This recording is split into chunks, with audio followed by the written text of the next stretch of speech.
games left in the regular season. The LMU Lions have already secured the #2 seed for next week's West Coast Conference tournament. Matthew Knight and company have struggled recently, riding a 2-game losing streak, and need to get back on track on the way to Spokane. For Santa Clara, senior Travis Neeson continues to impress. Over the past 2 weeks, Neeson's been putting up some monster numbers and would love to rock the Lions' cage during his Santa Clara Swan Song weekend. Coming up, it's WCC basketball. Lions and Broncos. Next. Hi, everybody. I'm Dave Lewis, along with Stan Morrison. And, Coach, this is one of the great stories in the league. 3-11 in non-conference, but have really turned it around using great balance. Well, they figured out that the conference is the place to win if you're going to win. Great athlete from Enterprise High in Reading, a former football star. You bet. You know, the hard part of that whole play is the pass. Not the shot, it's the pass, because it has to be on the money. Ziri can't finish. What an excellent athlete. Neeson. Angley for the finish. Great play by Travis Neeson. Tipped the ball up the court, got control, turned around. There was his teammate. It was a very nice little run that the Broncos have going right now. Let's see what LMU can do to stabilize their own play. The lead match, the largest offensive foul. Chris Eyre. Neeson perhaps the best flopper in the West Coast Conference. We've heard that the second best flopper in the conference is Matthew Knight. So it'll be interesting to see who's the best. Here it is. Here's the play. Kept control, spun around. There was his teammate, Brody Angley, for 2 more. Good hustle points. Excellent hustle points, and that'll make your shooting percentage go up any day. You know, Dave, you don't have to be a great shooter to score points. You can pick it up off the floor, you get to the offensive glass, you fill the lane on the break, get to the free throw line. There are all kinds of ways to get points without being a terrific shooter. Broncos wanted to run and get some easy baskets and getting a lot of them tonight. This is John Burns, played very well at USF last time out. Henke, much more offensive-minded tonight. And if we get a chance to see that shot, I want us to be able to look at his feet. I mean, he was doing a scissors kick in the air with his body contorted, but he did the right thing. He drilled it off the glass to get that bounce coming back into the basket. Wes Ward's up off the elbow. Trying to put a stop to this 8-0 Broncos run. He's having a night for himself. Another rebound for the big guy. Here's that zone, 1-2-2. He tries again, drops it inside to Dennison. Clean block. Nice job by Eyre. It wasn't Eyre, it was Derek. Worthy creates the contact, no call. Look who got that rebound. Mitch Henke. Another rebound. From Hopkins High in Minnetonka, Minnesota. His parents made the trip out west. 29-20, Broncos with the lead. They have not trailed. Neeson flashes high post. Nice rebound by the leading rebounder in the league, Matthew Knight, going at 10 rebounds a game. Big man is doing the job for them inside, and it's needed. Lions scores for nearly 4 minutes. Cut off with the pass, Worthy. Ziri for a corner 3. Two rivals who know each other oh so well, Kosuke and Cheprot, making that run down Opal Cliff Drive past houses I could never afford. Yes, I think they have a neighborhood watch sign to keep me out of the neighborhood too, so don't feel bad. The exciting conclusion of the 38th annual Wolf to Wharf coming up in just a moment on Comcast Hometown Network. 2nd down and 4. Motion far sideline. They put it on the ground. Iosefa turn the corner, stays in bounds, down to the 37-yard line. Leone Iosefa on the 4x100 relay team here at Oak Grove. Rushed for 148 yards in the playoff game against Andrew Hill last year. Not surprised that he does that. He almost loses the ball, but great speed, showing it. Getting around the outside, setting up his blockers, a little bob and weave there. Another fine run for Iosefa. Apollo Johnson's a fullback leading the way. Outstanding wrestler. 1st down for the Eagles.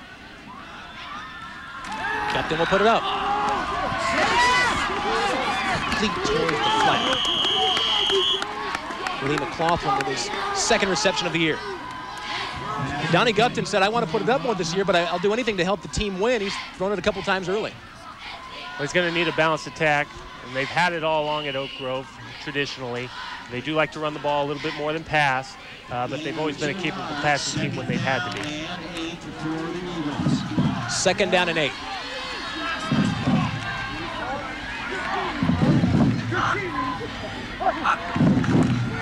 Motion again, working out of the fly. Big opening, look out!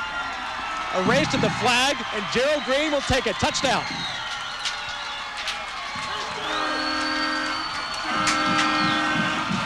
Hey, great job. Love the movie. Thank you. Oh, thank you. Thanks a lot.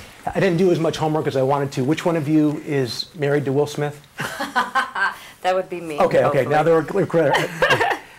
You were taken by another hippo. At least you're impressed with his size, his musculature. Yes. And then once you talk to him, you find out, yeah, you know, he's not what he's cracked up to be. Do you have any experiences in real life like that? Yes.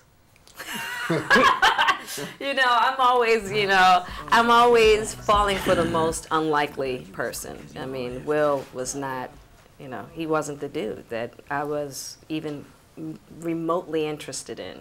You know what I mean? There's always the athletes and these buff dudes and what have you.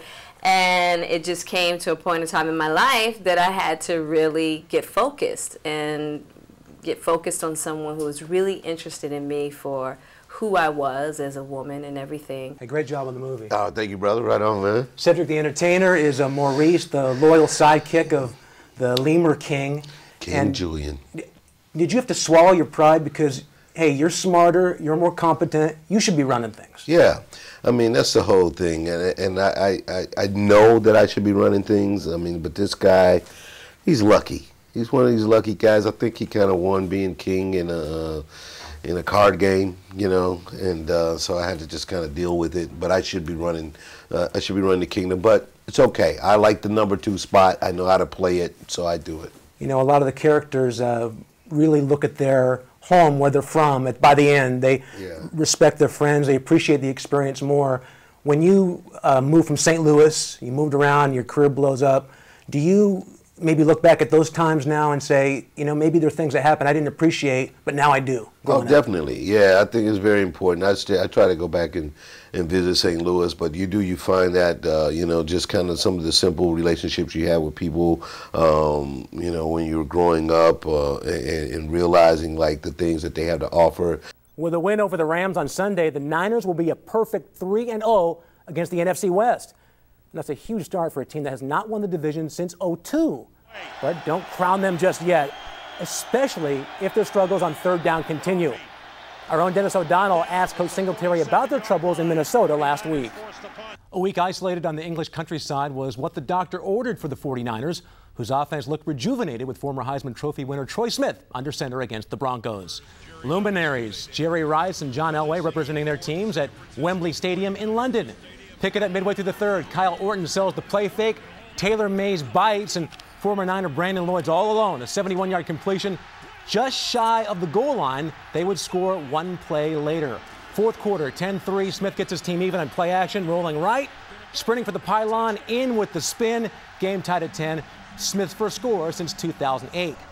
Smith getting it done with his arm, too. He scans the middle, then zips one to Michael Crabtree for a touchdown, 28 yards. 17-10 Niners. Smith 12 of 19 throwing for 196 yards. Later in the 4th, Orton flushed out of the pocket. Manny Lawson runs him down, takes a whack at it. Out comes the ball. Takeo Spikes recovers the fumble, and the Niners looking to pour it on. Frank Gore powers it in from 3 yards out. 118 yards for Gore on 29 carries. 24-10 Niners. They scored 21 in the 4th, but the Broncos weren't done. 2:22 left. Orton finds Lloyd, who makes a great catch around Will James. They missed the extra point and cut the lead to 8. They get the ball back, one final chance, but Orton was picked off by Shante Spencer to end any suspense.